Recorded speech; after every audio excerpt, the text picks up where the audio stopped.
Sa darating na halalan, mag-isip ng gusto. Sino ba ang tunay na mag-aangat sa tao? Sino ang may puso? Sino ang may malasakit para sa kabataan, sa bayan, sa kapayapaan? Bataang pag-asa, dapat ingatan. Huwag nating hayaan. The entry of the Moro Islamic Liberation Front through United Bangsamoro Justice Party is a manifestation that the MILF is committed to democratic process.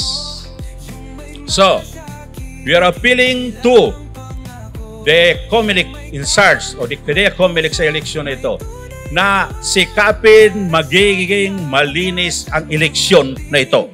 Hopefully, yung gobyerno natin ngayon, we are here to exercise our suffrage, right of suffrage. Kailangan maprotektahan yung lahat ng boto namin at saka tayo rin na mga botante kailangan protektahan natin ang boto natin.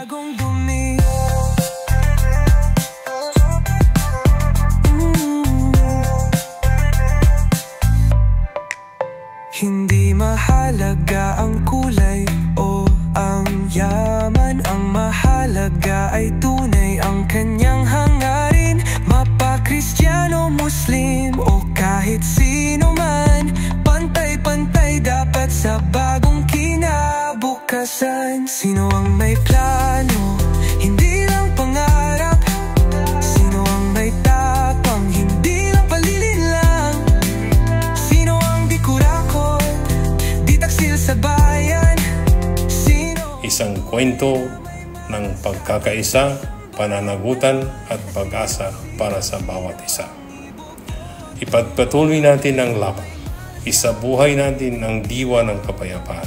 Isulong natin ang UBJP, ang partido ng MILF at ng sambayan ng Bangsamoro. Mabuhay ang Bangsamoro, mabuhay ang UBJP. Mabuhay ang Bangsamoro, mabuhay ang UBJP. Wassalamualaikum warahmatullahi wabarakatuh. Salita laban sa droga, proteksyon sa bata, kapayapaan sa lahat. Walang pinipili, walang tinatagong dumi. Pumili ka ng tama, huwag magpasilaw sa pera't kasikatan. Huwag magpadaya, ang boto mo'y sagrado. Sandata sa bagong pag-asa ng ating bansa. Kaya ngayon bayan, magkaisa tayo.